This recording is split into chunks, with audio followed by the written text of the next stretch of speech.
on the civil side, so excluding criminal law, which is what most people probably traditionally think of when they think of what attorneys do. We don't really do that. Yeah. But within the civil practice of law, there's litigation, which is the courtroom dispute stuff. And there's transactional work, which is setting up businesses, negotiating contracts, the paperwork sort of stuff. And within our firm and within most bigger city firms, but it's a little bit unusual in a smaller community, we do probably equal share of both.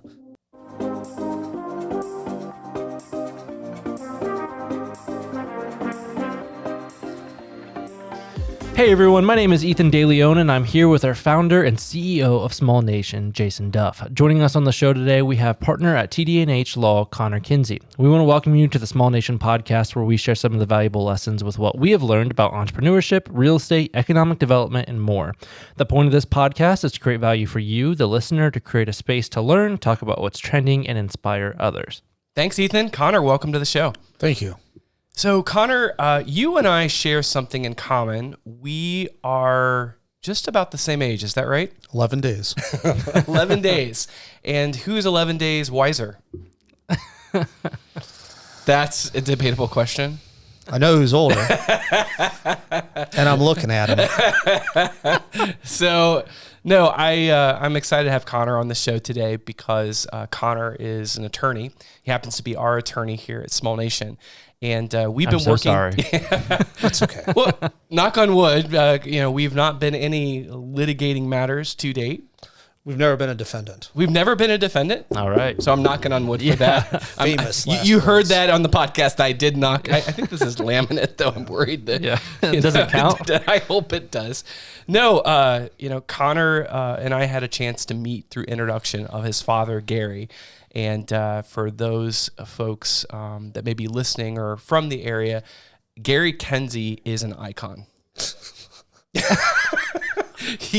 There is not a guy, anyone like him that I have ever met. And early in my business career, Gary took me under his wing. I needed someone to advise me to get an insurance policy.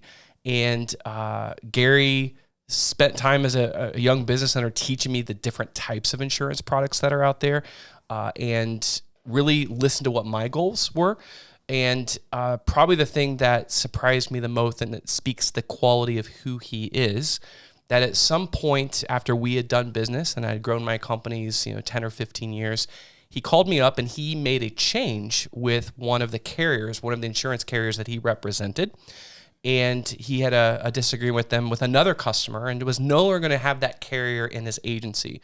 But because the level of premium that I was paying, and I'd never had a claim or exposure with that carrier, he actually said, I am going to be calling up my competitor and sending you to them because I do feel for your portfolio of business, you would be best represented to stay with this carrier, even though I'm no longer going to have them in my brokerage. Wow. I fought with him saying, no, you are the person that I trust. Yeah. You are the person I want to work with. And he was very resolute in saying, I understand all of those things, but I am still, by the oath of what I do of my profession, this is a decision you need to do. The oath of an insurance agent? Now, he's not here to defend himself, but truthfully, from that conversation, I had a chance, and he would always speak of Connor and his son and what his son was doing. And, a few years had passed, and he did an introduction because Connor moved to the Logan County, right? Yeah. So tell us about that journey. Shortly after I graduated from high school, my father is from a rural part of eastern Ohio. And after he graduated from high school, moved to Columbus, worked in an insurance company at the time on the corporate side. While at that insurance company, met my mother, who's from suburban Chicago, and they ended up making a home, raising a family in a suburb of Columbus. But I don't think my father ever really fully embraced the suburban life and lifestyle. So that shortly after, and I'm the youngest after I graduated from high school, it's about 5 minutes later that they had purchased an insurance agency up here in Russell's Point on Indian Lake. and had relocated. I then went to college down OU at Athens, came back to Columbus for graduate school, which is when I met my wife, and we got married. Well, I started dating in 2006, 2007, which was about the time I finished graduate school, spent about 5 years living and working in Columbus in the Columbus office of an international law firm. But then probably 6 months or so after we got married, started having, bigger picture discussions about, do we really want to spend our entire life within 1 mile of the homes that we both grew up in? Hey, there's this kind of unique opportunity, because through my mother, actually not my father, but through my mother, her career, when they moved up here, she began working for a large commercial general contractor based out of Bellefontaine, and through that contact, had some involvement with that company's attorneys in a construction litigation context. So actually through her, I had become aware of Thompson, Dunlap Heydinger, this law firm up here in Logan County, with its principal office in Bellefontaine, but also an Indian Lake office. Had gotten to know some of these guys, and actually my first job out of law school, I was an in-house attorney for SWACO, the Solid Waste Authority of Central Ohio, which is the organization, the quasi-governmental, or I guess it is technically a political subdivision. It is a political public entity that manages and operates the Franklin County Sanitary Landfill just southwest of Grove City on 71, just outside the Outer Belt. And that was my very first job, was an assistant general counsel for that organization. And we often found ourselves involved in litigation, and part of my job, I guess, was to select, retain, manage, supervise outside counsel on litigation projects. And through my mother's referral, and it was shortly after, about the same time as Thompson, Dunlap, and Heydinger had been wildly successful in a lawsuit involving this large commercial contractor locally successfully suing Walmart in federal court, and riding high upon that recommendation. Right. I brought some of the guys from Thompson, Dunlap, and Heydinger down actually to SWACO to talk to them about serving as outside litigation counsel. That didn't really ever come to fruition, because that organization, being within Franklin County, and a political organization itself with a very political board, felt that despite zero difference in quality of service whatsoever, and far lower, more reasonable Logan County attorney fee hourly rates, it was in the best interest of the organization to stick with local Surprise. counsel. Yeah, that it was highly political. So that didn't directly lead to any work, but it led to me having a wonderful personal connection with some more of the attorneys at Thompson, Dunlap, and Heydinger. And left SWACO, went to work at the big firm for about 2 years, and got married during that period of time, started having those lifestyle sort of conversations where, geez, here's maybe another opportunity, something else that we can look at. The idea of living on a lake, and even on an island on a lake, became very attractive. My wife wanted to go back to school to get her degree in teaching. It just kind of all fell in place very naturally. I remember it was a Wednesday afternoon in October of 2011, picking up the phone and calling one of my now current partners, who I'd gotten to know, again, through my mother's connection with her former employer. Called him one afternoon. I think probably an hour later, we were eating chicken wings at the B-Dubs in Dublin, just off of Avery Road. It was probably a week or two after that, I had been offered and accepted a position with Thompson, Dunlap, and Heydinger. Started sometime after the first of the year, and the rest, as they say, is history. And we're glad that you said yes. Yeah. Well, it wasn't me saying yes. It was them saying yes. I wanted to come, and it was just it just worked out very well, as serendipitous. So one of Connor's senior partners was my attorney originally when I first started, and his name was Rob McDonald. And Rob is one of the most astute, detailed, and knowledgeable attorneys in real estate that I have ever met. And another conversation that happens is sometimes your advisors and mentors, they deserve, if they've worked a long career, to retire at some point. And Rob kind of put a bug in my ear to say, listen, it's been great working with you, and I love working with you, but I'm probably not going to be around in this firm forever. Yeah. And I want to introduce you, and he brought up the name Connor Kinsey, and I said, is that Gary's son? And he said yes, and I think we decided to do our first deal together. I think, if my memory serves correctly, and I'm not going to get this 100% correct, but I think this is fairly accurate, is that after I joined the firm, shortly after I joined the firm, my first actual retained project with you is that you'd historically had been getting jammed up in some way, shape, or form with the state regarding your billboards that are located just to the west of 68 along 33 there. That property that there at some point had been, I believe, some sort of maybe dedicated and then it was a railroad easement. A really old railroad easement. Hundreds of years old. That for us, the railroad wanted to get rid of that. The state wanted to get that ground, back to the owners that was surrounded it. Yeah. For us, it could be very valuable because being right on the highway, we could build additional billboard signs. But it takes sometimes, this is where attorneys become really important. They can navigate that bureaucracy and understand what part of the state to contact, how to properly write the letters. And I think we successfully were able to get that. Yeah. I hate to burst your bubble here. Uh-oh. But my recollection of it actually is that getting that right-of-way vacated by the state was something that you had been working on, and I don't know if Rob had been working on it for you previously for an extended period of time, but all of the paperwork, I believe everything was complete. It was just sitting on a bureaucrat's desk somewhere in Columbus. And you contacted me and said, hey, we're working on this. Can you help us out with this? We're trying to get this one across the finish line. Oh yeah, sure, whatever. Yeah, I'll take care of it right away. And my recollection is I think that day, and I'm not sure that I did anything, but I think it was like that day or the next day that it resolved. But it resolved. That it was just pure. There's your but to Jason, it was that you were the guy who got it done. Finally got to see it. Listen, but I think I called. I think I called somebody. I have a vague recollection of calling somebody. She's like, "Yeah, it actually was on my desk. It just went out yesterday. It's all taken care of." Do you know what I love about your profession is you get other people to pay you to learn. Well, pay me to spin my wheels. I'm not sure I learned anything. Spin my wheels. Yeah. Jason, it's conceptually a strange thing that I do. That's for certain. It's just the notion of, in a direct sense, selling time.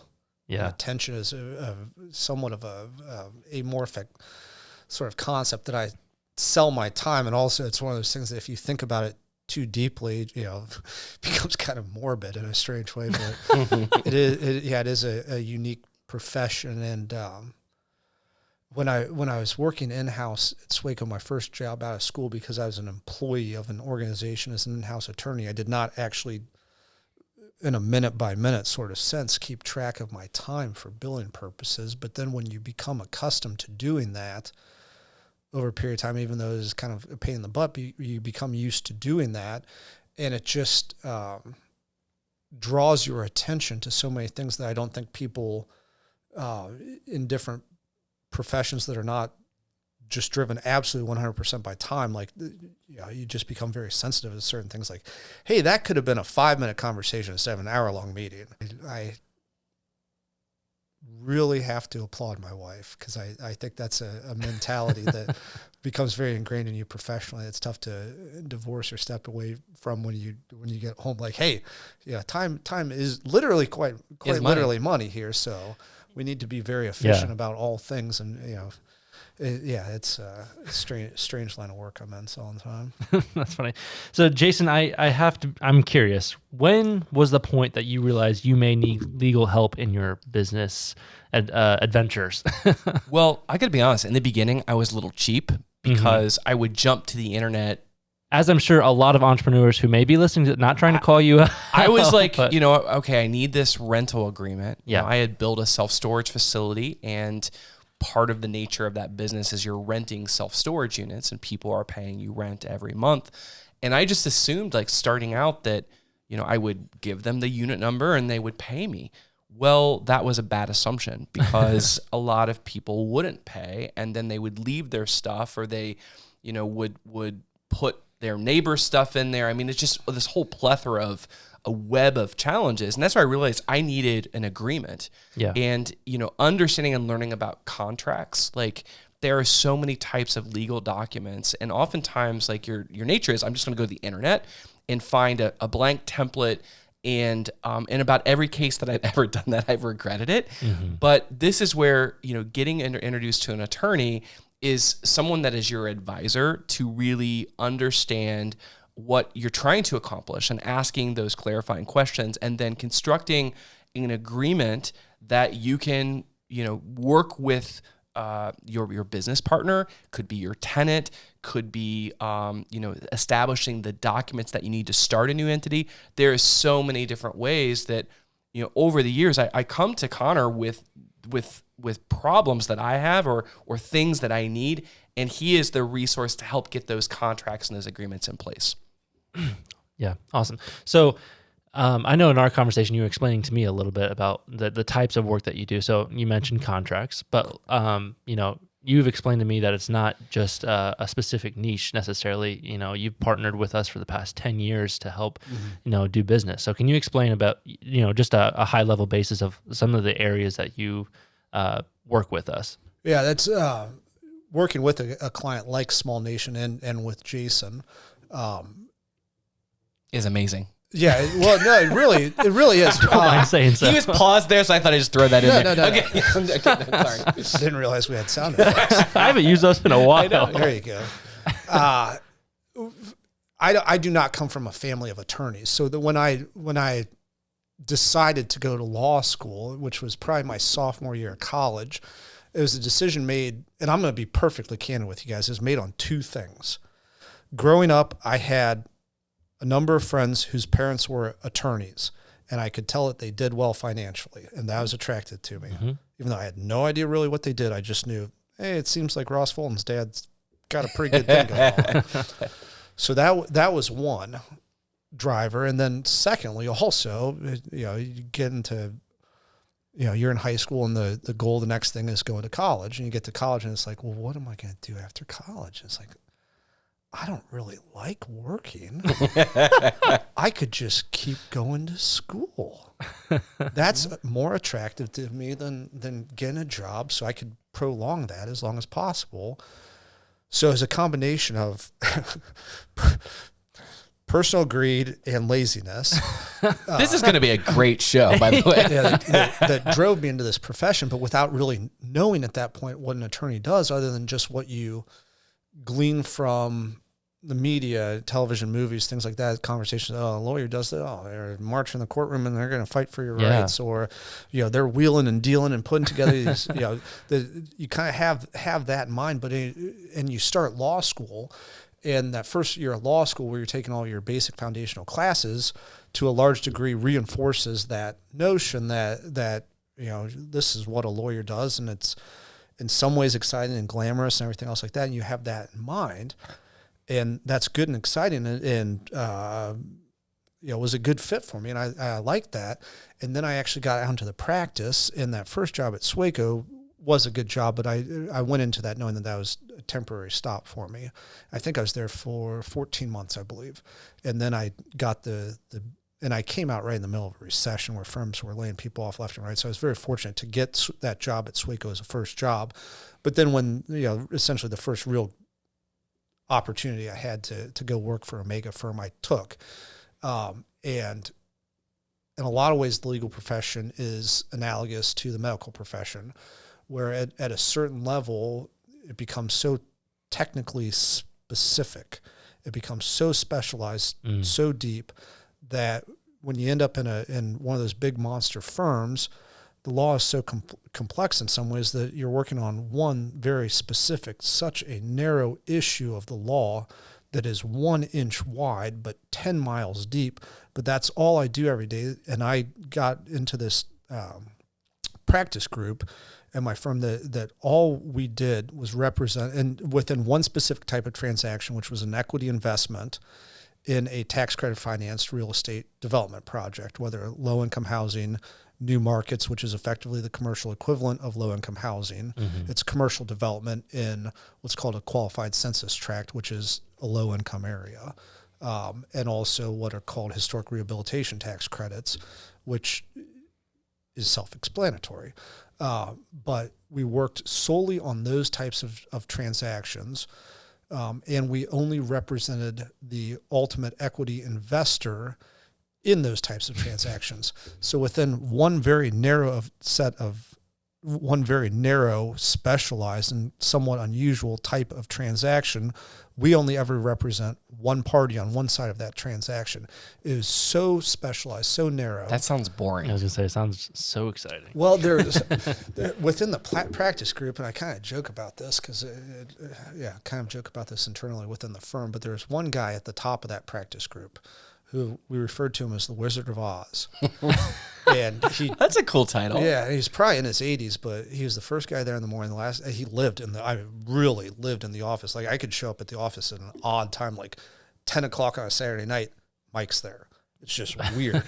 That guy's going to lay on his deathbed and say, that's what I think of Jason, by the way. Yeah. Well, that guy's I want to be called the Wizard of Oz. I love that. That guy's going to lay on his deathbed and say, man, I just wish I could have worked a little bit more. Yeah. Would have been great. And he was in his office, door closed, and he had a headset, probably from the 80s, maybe one of the first headsets to be on the phone all day. Yeah. With a little wire. Ooh, I like that. Mic coming out here. It was just on the phone all day because his career initially had been with the Internal Revenue Service. He was with the IRS. Then in 1986, he was coming through the Reagan administration. There's this broad-based tax code broad-based reform, but part of it was the creation and introduction of these federal income tax credits for investments in these sorts of projects. And so he had worked for the IRS when that was, had taken part in actually developing the law and the code surrounding that. So he was one of the real experts in this area. And and those transactions are such that the equity investor, the party that ultimately receives the federal income tax credits, has to meet a very specialized and stringent set of requirements to be a qualified investor in those sorts of projects, to where you're really, based upon market cap and the size of and sophistication of the investor, you're really narrowing it down to a very small pool of truly national banks and life insurance, other forms of insurance companies. Those sound like exciting people. So that's all, and they pool money together. Yeah. To form what's called a syndicated loan fund, which is effectively a bank account. And that bank account then is the actual instrument that makes the equity investment. And I can tell I'm boring myself for that. So and we would represent those bank accounts. Yeah. So you literally don't have a client. Like, there isn't actually a person. And you didn't see yourself doing that forever? It didn't exactly mirror what I had envisioned myself doing when I made the decision to go to law school. Defending all the murderers and everything you see on TV. There's no defending anything. Intuitively, can you speak to, on any given day, what are the kind of things that you're working on? My responsibility with those sorts of transactions, and again, you have the top guy at the top of the pyramid within our practice group. Yeah. One real, true, actual partner guy who's the one with all the connections, because in that entire universe there might only be like 30 potential clients that actually can be the equity investor in those sorts of projects, and of those 30 in the entire country, he represents 18 of them or something. So that was what you were doing. That's I'm what I was actually doing. more, what are you doing now? Yeah. The On a exact daily opposite. Okay, tell us about that. The exact opposite. That practice was inch wide, 10 miles deep. Yep. Not what I was looking to do. That firm, that practice area could never represent Jason Duff, Small Nation, because in any given day, working with you, as opposed to populating these tax credit generated operating agreements for an equity investor that's truly a bank account, not really understanding what the heck I'm doing.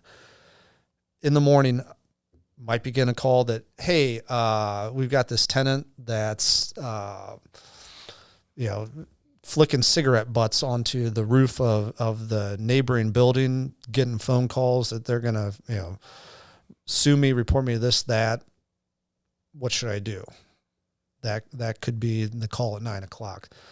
10 o'clock, hey, we've got a prospective tenant for this location over here. We think that this is a good match. Part of their business model, we'd like to help them acquire a liquor permit for on-premises consumption. Okay, that might be something else that comes up in the same day. Oh, by the way, we have another property that we just acquired that we need to do significant renovations to for truly, public safety purposes, and we have all these tenants that are either refusing or very much dragging their feet in terms of getting out. What are we going to do about that? Also, I've got, the city of Bellefontaine all over me about a separate location where a tenant's allegedly operating in violation of a fire code.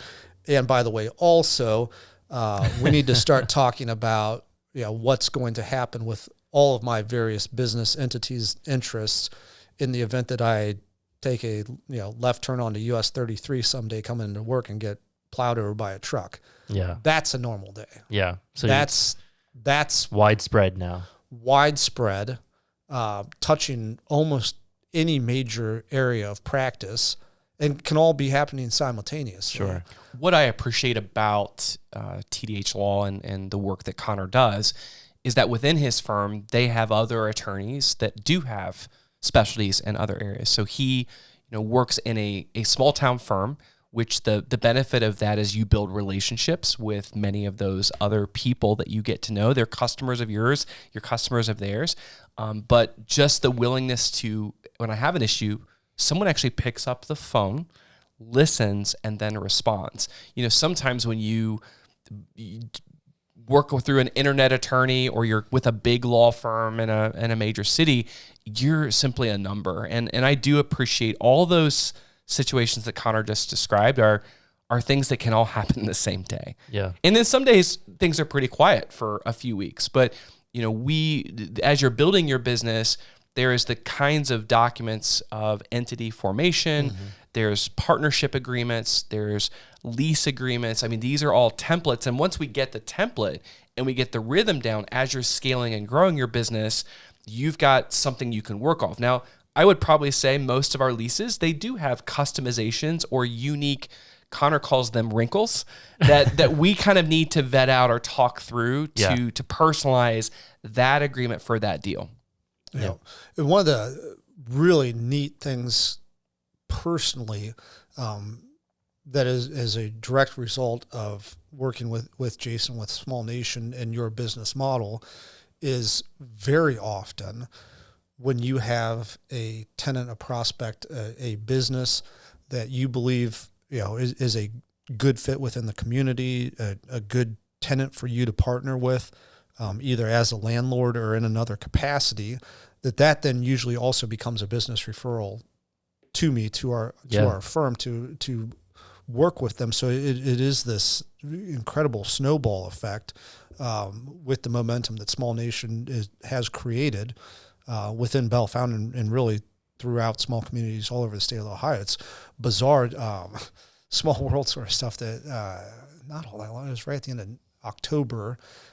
We gave a presentation to the Ohio Bar Association regarding the small town development model and Small Nation's work, and the types of unique legal issues and pitfalls that spring up with that type of economic development, the type of economic development that Jason does every day. And afterwards, after that presentation, Jason and I were milling around a little bit, talking with some of the attendees, and a gentleman comes up and starts talking to me, and Jason asks me, where's Jason from? I said, well, he's from Huntsville. It's, I don't know if you're familiar with it, a little bit northwest of Columbus. Oh, I'm from Northwest Ohio. Oh yeah, whereabouts you from? You've never heard of it. Try me. Turns out he is from the same small town that my in-laws are from and live in, way up in the very northwest corner of the state, Williams County, Bryan, Ohio, and Jason, the Small Nation team, are actively involved with counseling and assisting Williams County in the city of Bryan with the small nation model of small town revitalization, economic development. So it's just, here Kinda we're crazy. giving a presentation in Columbus. It goes both ways. And that's the thing about, when Connor saw the work that we're doing, he knows of other relationships and professionals that we should connect with. So meeting, I think it was your father-in-law, and your father-in-law introduced us to the Community Foundation in Bryan, Ohio. And we started interacting and meeting folks from the chamber, folks from the downtown, other business owners. And the thing that they articulated that they needed help identifying and creating a new community brand. And so last week was pretty exciting. If you've not had a chance, you need to go to Bryan, Ohio's brand new community website. They launched their brand new brand, which is Live the Sweet Life in Bryan, Ohio. But none of that would have happened without these kinds of business connections. Okay. I will let Rick Kuman. Let him know. Just shout it out. Rick Kuman know that's where that came from. Terrific. Yeah. One thing I like to do in this podcast is take some of the power away from the fear of the unknown by asking some of the simple questions. So, Connor, what does a relationship between an attorney and a business normally look like? Is that like a retainer basis? Like, what? It depends. Yeah. The simple answer is it depends. Kind of, I guess, a common quip is that every attorney is a liar, cheater, and a thief, except for my attorney. My attorney's okay. That's usually how that plans out in a certain sense. But with a business client, particularly with a new business client, we as a firm and I individually, we really do everything we can. That we get nowhere by having, and we're not a firm that operates on one-touch, one-off relationships with clients. That's just not a sustainable business model, particularly in a smaller area like Logan County, or that's just not long-term a sustainable model for anybody. So we do, and we've been doing it for a long time very successfully, have a pretty good gauge on how we can best help our clients succeed. And with our clients' success comes our success. Yeah.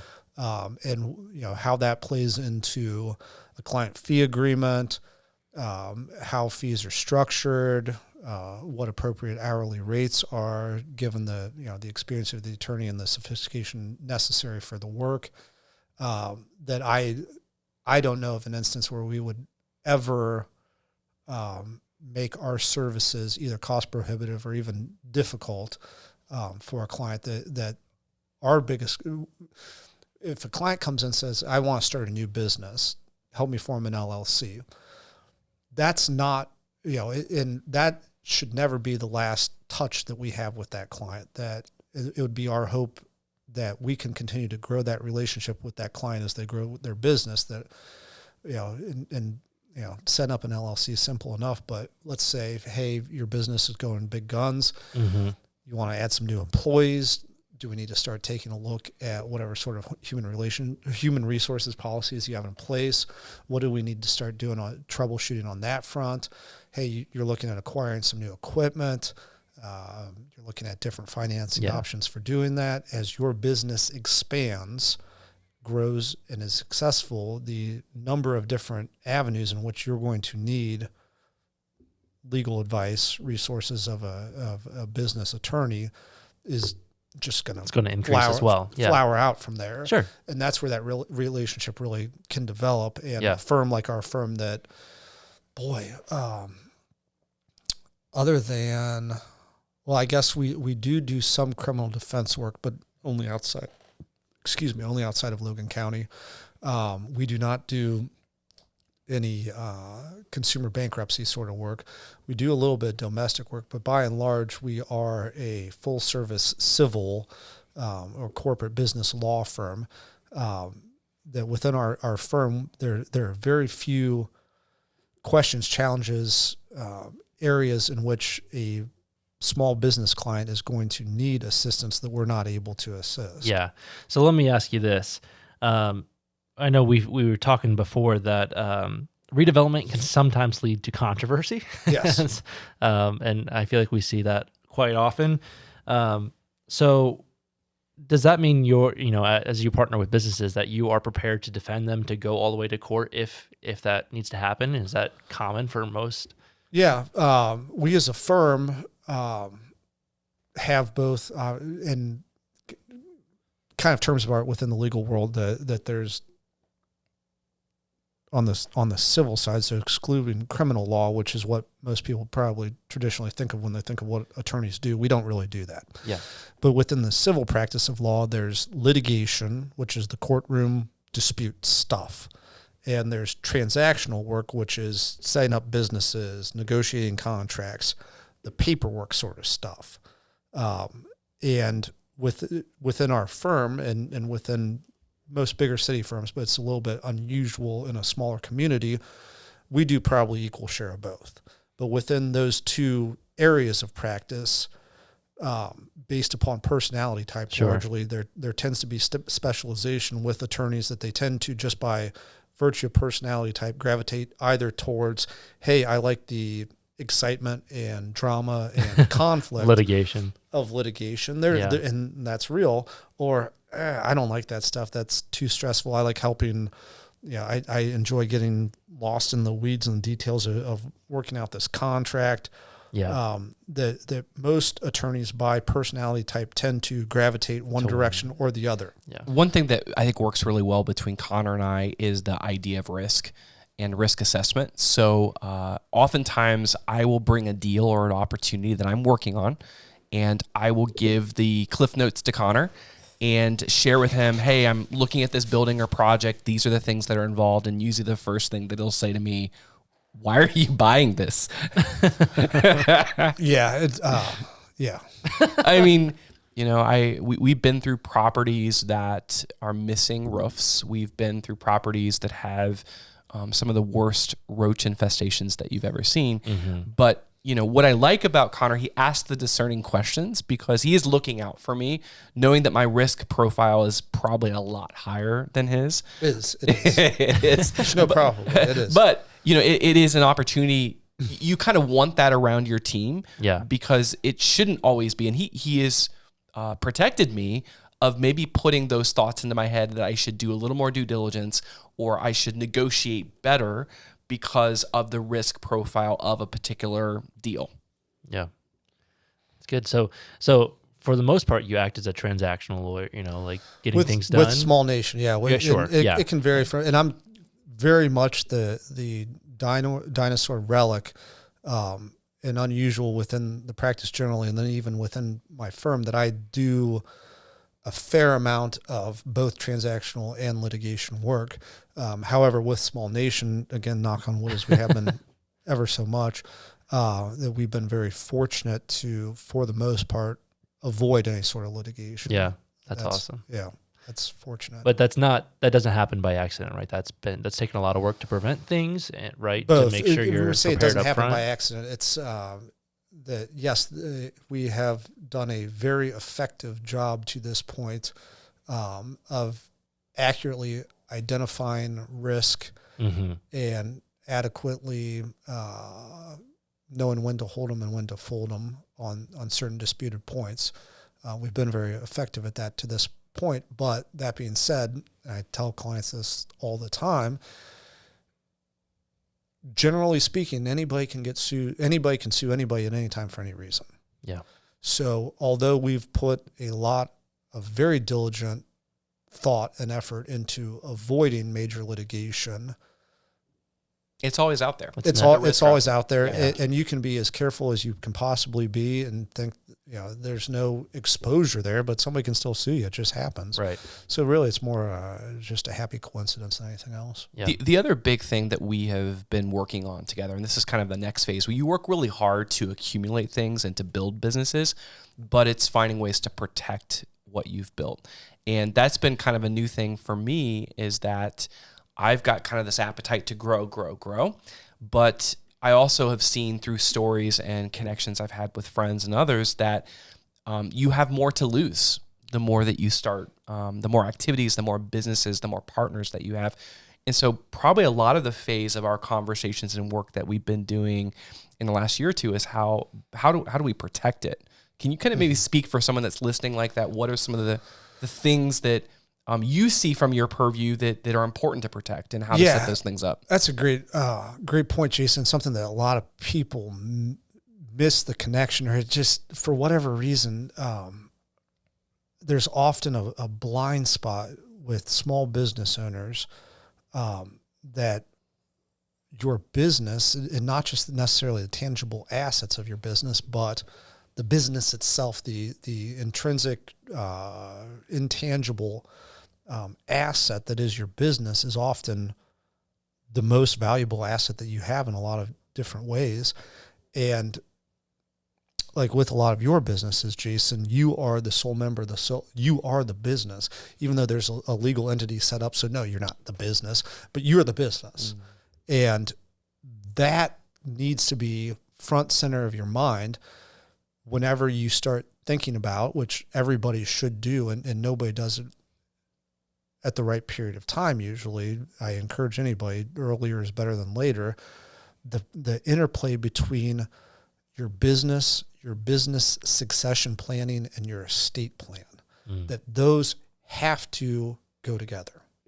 And I see so many instances, even within my own family, and we see it all day, every day, very extremely intelligent, sophisticated people that for whatever reason have an inconsistency, or sometimes multiple inconsistencies between their estate planning and their business succession plan. And many people don't even have a succession plan in place. It's just one of those things that,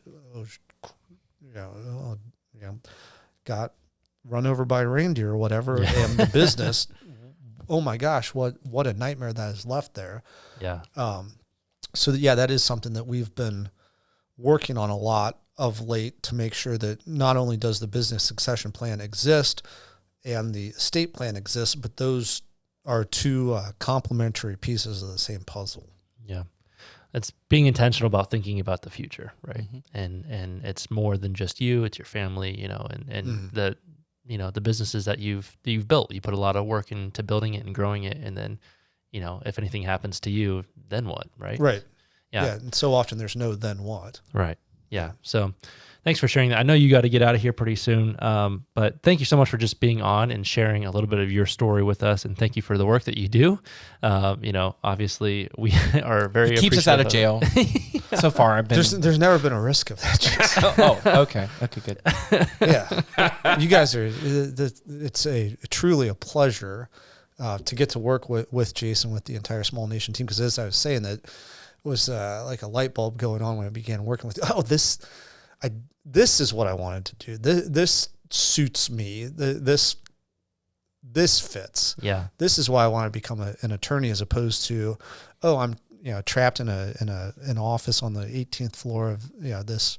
Hey, that could have been you in a few years with the headset and with the phone. You could have been on the phone all day. That never lived there. That never would have been me. That was your future until you changed. No, that was that was a wonderful learning experience. Well, thank you so much for being on today. What are some of the professional development resources, such as books, podcasts, courses, education, that helped you along your journey? Could be even professional development groups. Yeah. You want to call your dad? Well, no.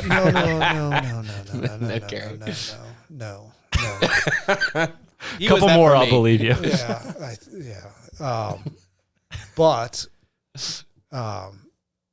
probably the entire law firm model is set up to at least create the ability, although not everybody necessarily capitalizes on it, but to have those mentor-mentee relationships, professional development. As you're talking about working with Rob, right, within the firm for any number of years as you're coming up, and Rob's fantastic and always has been very fantastic in working with younger attorneys, and being able to identify skill sets in younger attorneys that lend themselves well to either particular practice areas or particular clients, or in the case of you and I, a marriage of the two, where the interests, the talents, and the personalities all come together. And it's like, of course, Jason and Connor are going to work together. So he having those sorts of relationships, and he's not the only one within the firm, or even other attorneys outside the firm. But those personal relationships, that's been very that mentorship instrumental in development. There's truly a reason that they refer to it as practicing the law, because you never actually, it's a constant development. And boy, if you aren't willing to learn and put in the time to learn and the grinding that really goes with that, it would be very evident in the short run. That working with other more experienced attorneys, that's been extremely helpful. Other professional, be willing to learn from your clients also. That it's very easy for an attorney, and I see this all the time. It's very easy for an attorney to sit back and say, "Oh, what a silly client's out here, making these sorts of decisions against my advice." Could be a learning experience. Not just a learning experience, but the client, the business person, is actually out there risking it. No, I mean, I'm serious. That Jason's putting his money, into these sorts of decisions, and it's very easy for me to sit back and say, "Oh, what a silly, risky investment or endeavor that is," and I'm really doing Jason doing everybody a disservice, if I am having that mindset, as opposed to saying, let me put myself in Jason's shoes and look at this transaction from his eyes. And yes, I learned in law school that this type of risk inherent and that sort of thing, but the business realities here are not. We're not in an academic environment here. This is real life. Yeah. And if I'm unable to understand and speak that language, I'm not going to do very well in terms of having relationships with my clients. Sure. And what I've seen, actually, and I see it a lot of times, and they usually end up coming to our firm and sticking with us very happily, is clients working with attorneys that have that purely academic viewpoint and don't see the business realities of operating a business. And it's easy for me to dictate what the law says you should do, but the reality is that a lot of clients are going to take first stabs at drafting documents themselves. That's fine. That's a reality, and that's not something that necessarily I should be chastising anybody for, because in the same situation I'd probably be doing the same thing. Yeah. But just understand that that's a reality, and gaining through knowledge and relationships the way to say, great idea, but let's take a look at this sort of stuff. Training, knowing that relationship with that client is not going to be a one-off sort of situation, but building that relationship in the future really takes a tremendous amount of empathy and understanding of the client's position. Mm-hmm. The big thing that I hope listeners got from today's podcast was the importance of surrounding yourself with great advisors, and advisors that are not just with you for that first transaction, but are with you for life, and can understand how your business evolves, how your family evolves, how your personal life. I mean, protecting all that you have worked hard to earn. That is one of the most important relationships you can have on your team. Yeah, that's great. Last thing, Connor, is where can people follow you and keep up with what's happening with TD&H? You have a website, LinkedIn? We do have a website. We have a firm website. You're Snapchatting, I think, right now, too. I'm not. I'm not entirely sure what that is, Jason. See, that's what's great. Send him a fax. Yeah. You'd love a fax. No faxes though either. Oh. You're going too far the other way. Okay, sorry. Faxes are discouraged. Our firm has a website, right. tdhlaw.com. There's a great photo of you on there, by the way. There is. Yeah, I saw that today. It's a little dated. Okay, could be tremendously dated. We have a website. We do have a Facebook page, I believe. Cool. Thompson, Dunlap, and Heydinger. I'll link it in the show notes. Okay, awesome. Facebook page. Not a lot of social media presence. That's fine. That's great. You got your clients. Good for you. We are client focused. Yep, for sure. Client focused. All right. Well, thank you everyone for tuning in and checking out the Small Nation podcast. You can find us anywhere that you listen to your podcast, including Spotify, Apple Podcasts, and even the Small Nation YouTube channel. I hope you were able to pull some value from that conversation, and we hope to see you in the next one. If you enjoyed it, be sure to leave a like, comment, or a 5-star review to help more people to discover this podcast. And stay tuned to Small Nation on social media to keep up with all the cool projects happening here. And until next time, this is Ethan with the Small Nation podcast signing off. Thanks. The music's a little late today.